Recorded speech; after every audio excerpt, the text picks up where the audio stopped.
Olá, eu sou Camila Marzanati, da Casa do Caminho de Macatuba, e hoje nós vamos falar um pouco sobre o capítulo 31 de Jesus no Lar, a razão da dor.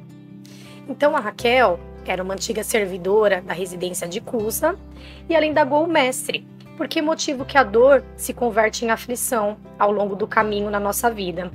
Aí ela questionou, não é o homem criação de Deus? Então Jesus considerou.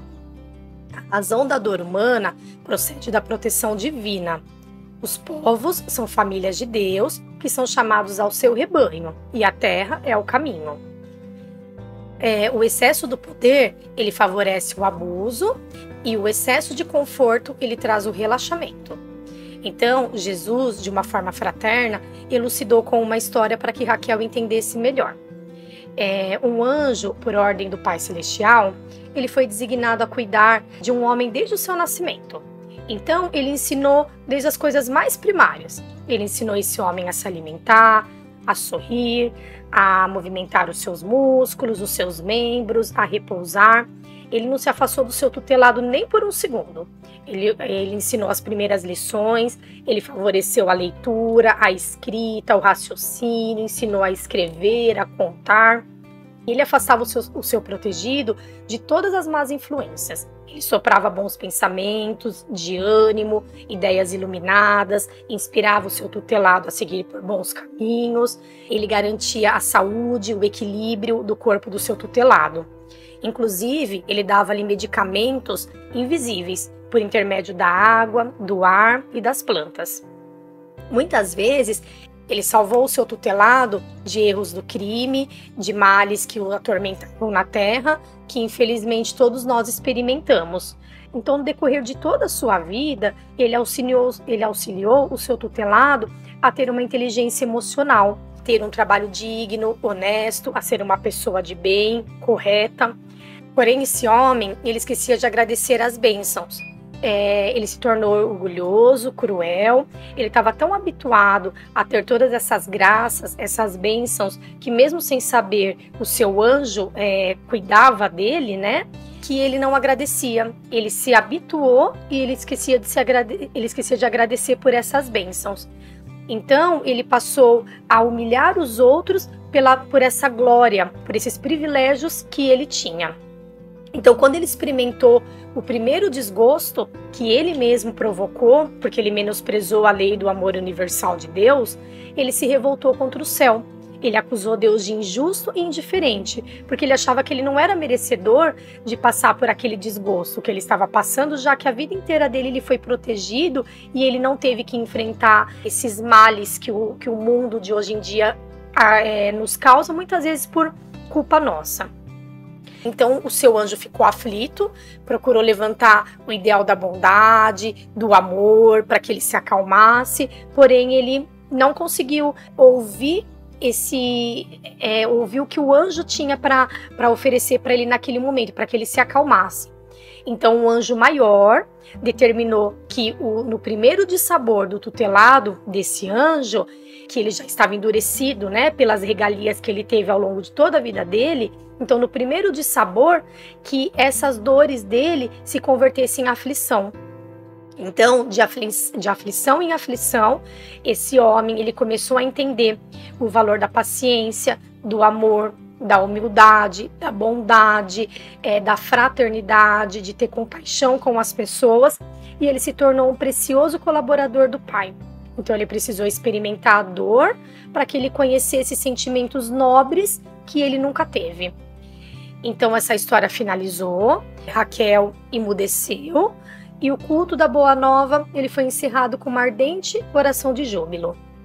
Então o que nós podemos entender por esse capítulo 31, que é a razão da dor? As nossas dores têm sim uma razão, e muitas vezes a razão é os nossos próprios comportamentos. Então, assim como esse tutelado teve o acompanhamento do seu anjo desde o seu nascimento, então ele foi acompanhado para tudo. Foi como um pai e uma mãe que ensinou ele a andar, ele a comer, a falar, arranjar um trabalho, a ser uma pessoa digna, honesta, a ter paciência, bondade, caridade.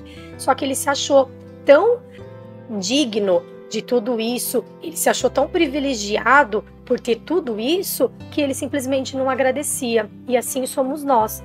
Assim como esse homem, nós também temos o nosso anjo, que ele é um tutor nosso, né? Que pode ser chamado de um amigo espiritual, de um mentor, né? Mas ele é um anjo nosso, que ele nos guia para os melhores caminhos que a gente pode percorrer. Mas, infelizmente, às vezes por orgulho, por uma dureza que nós acabamos adquirindo ao longo da vida, a gente não escuta, a gente acha que a gente não é merecedor de prova nenhuma, que a gente é bom o bastante para não ter que passar por nada de ruim, que muitas vezes não é ruim, é uma lição, mas nós encaramos como algo ruim. Então, assim como essa pessoa, nós também temos esse anjo. Só que muitas vezes a gente não escuta, a gente não consegue vibrar na mesma sintonia para que a gente consiga tirar proveito dessa convivência que nós temos a todo momento. Basta a gente pedir com o coração, em prece, que esse mentor, esse anjo, ele se posta ao nosso lado imediatamente. Só que a gente precisa ter o coração aberto, a gente precisa ter a gratidão, porque Deus não dá uma prova maior do que a gente pode suportar, ninguém carrega um peso maior do que tem que carregar, e nós temos que aproveitar essas lições para exercitar a humildade, a fraternidade, a compaixão, que muitas vezes nós deixamos de lado. Então, a razão da dor, como foi falado no início desse capítulo, ela serve para restabelecer-nos com o propósito divino, com o que já era para sempre nós termos sido corretos, né? Só que muitas vezes ao longo do caminho nós perdemos isso. Então, que fique de lição para que a gente, todos os dias, a todo momento, a gente pergunte para nós mesmos, né? Se nós estamos sendo gratos por tudo que nós temos, se nós somos gratos pelo pão de cada dia, por termos saúde, por termos a nossa família do lado, por termos emprego, ou se no momento eu não tenho um emprego, com o que eu posso contribuir no meu tempo livre, se eu estou sendo muito tempo ocioso, o que eu estou fazendo de bom para os outros, né? O que eu tenho em excesso que eu posso doar para alguém, e eu não falo de coisas materiais, e sim de tempo, de amor, de paciência, de uma conversa, né? Então, vale a reflexão para que a gente não seja ingrato, né? Como esse tutelado foi ao longo de toda a sua vida, e a gente tenha que experimentar na dor para que a gente cresça espiritualmente e reconheça essa gratidão, essa devoção que a gente tem que ter a Deus. Muito obrigada.